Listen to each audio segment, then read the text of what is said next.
is not a poem, but a letter I wrote to my multiple sclerosis about probably 8 months in after the diagnosis. I didn't have a lot of time from diagnosis to immobility to wheelchair. I didn't have a lot of processing time.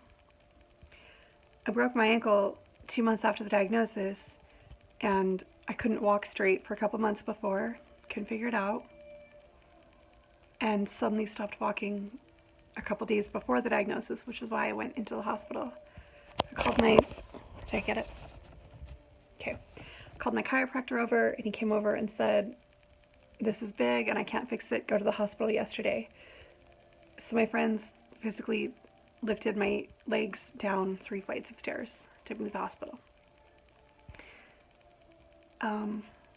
Yeah, so this is about 8 months in. I could barely move. I couldn't move below the armpits. I could only move my arms, not my legs or my torso, and I had what's called an intentional tremor in my left arm. I still have that, actually.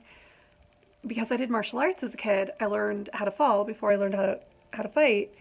So I've learned how to control my falls. Usually I still break bones, although I haven't for like a year now, so good. But a lot of people thought I was faking it for some reason, because that's what every healthy 30-something-year-old wants to do, is go live in nursing homes and fake it. And so I told my physical therapist that, and she was like, I see you every day, I see how hard you're working, you're not faking it. And she hadn't seen my tremor yet, and then I did something with that arm, and it started freaking out. And I was like, see, that's the tremor I'm talking about that you hadn't seen yet. And she's like, yeah, that's an intentional tremor. And I was like, you said you believe me. You're one of the few people who believes me that I'm not faking it. And she's like, it's called an intentional tremor because you're using your arm intentionally, and that's when it does it. Oh, my bad. Still, could have a better name. But so could the MS hug. Doesn't feel like a hug. It feels like somebody's, like a boa constrictor's choking me around the middle and squeezing me until I vomit and pass out at the same time. That's not a hug. But here is a letter I wrote to my MS about 8 months in. Dear multiple sclerosis, I hate you. How long have you been haunting me? Remember in the 3rd grade when John Wheatby bumped into me and my arm broke? Literally bumped. Have you been slowly killing me since then? During grad school for 10 years, I had every reason to be depressed. But it may have been exacerbated by you. All that clumsiness when I waitressed, was that you too? How long have I been your victim? Who am I with or without you? Since you were given a name, I lost my house, my truck, several best friends, the ability to see many more, the ability to try to date, even though it sucks, 2 jobs, potentially 3, but I hope not. A lot of money, 50 pounds of muscle, the ability to walk, and my dignity and independence as I wear diapers, wet the bed, cry all the time.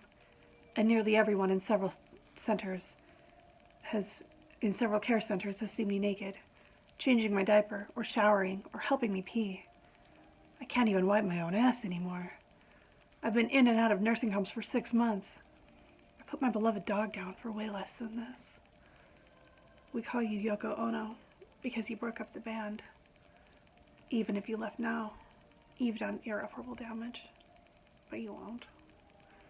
I've gained condescension, pity, some money, and a lot of unexpected support. But those people could have loved me without the money, and I'd be just fine. So in conclusion, MS, go to hell. Because I'm already there. Since then, I'm doing a lot better. I can dress myself. I can shower myself. I can wipe my own ass. I still can't take care of my own meds. That kid that bumped into me and broke my arm, I told my parents my arm really hurt. But I was going to the hospital the next day to get my tonsils out, so we could get it checked out then. And we did, and it was broken.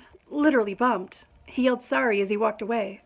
I was like, don't worry, man, my arm really hurts. And I woke up to the doctors asking my dad, are you going to sue the kid? My dad's like, for what?